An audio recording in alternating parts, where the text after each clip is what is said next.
The Lord is dealing with your family members. The members of your bloodline are being dealt with because they have no business dibbling and dabbling in darkness against you. They have no business stealing from you, even before you were aware of what was going on in your life. A lot of people don't know that your life in your stronghold, poverty and lack and sickness and all type of things because of your own family members.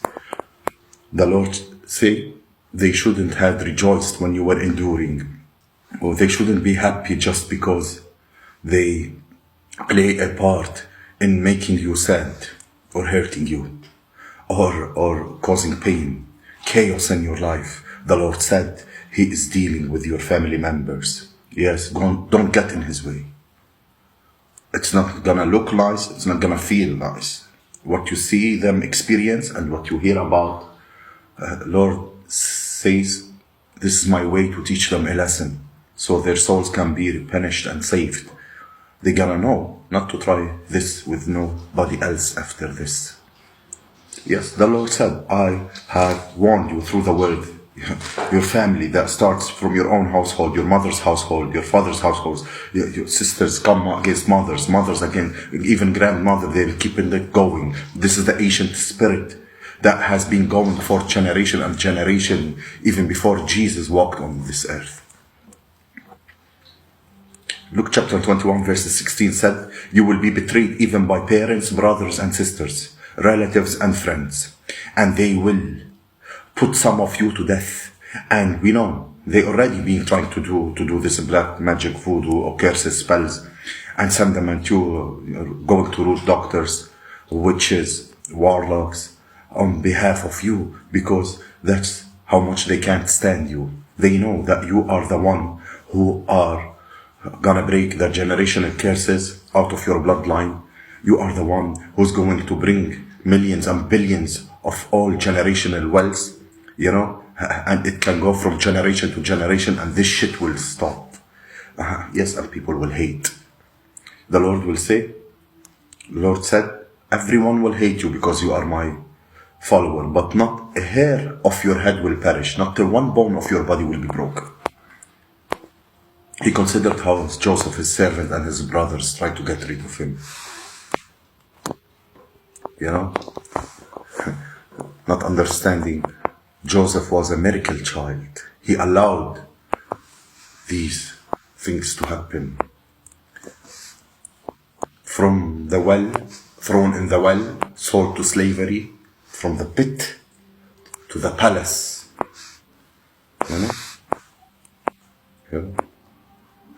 They were so jealous from Joseph, they stole his clothes. Because his father gave him abay that have colors, and it was a symbolism of the divine, because since birth this child was known as a divine child.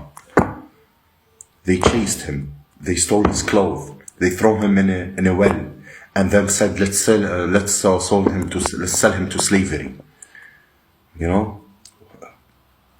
They thought يتخلصوا منه for silver coins, just like Judas when he betrayed Jesus, and he ended up being in a palace, and famine hit.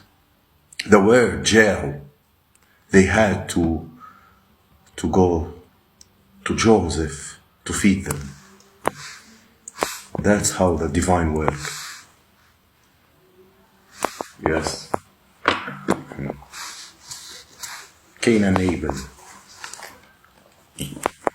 they better repent. They better repent.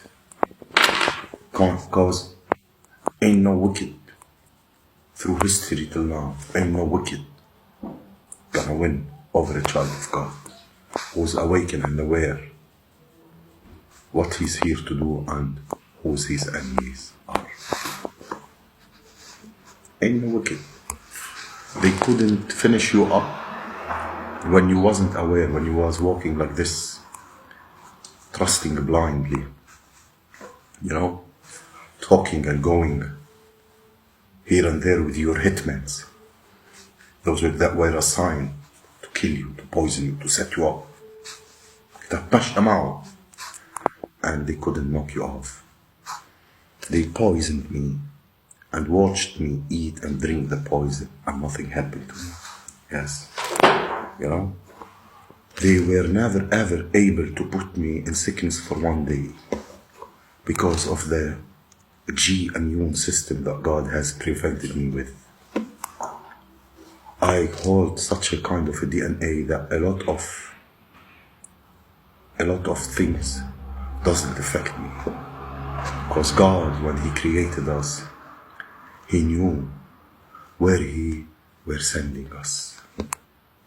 إني مش أكبر من رب. And they are about to find out.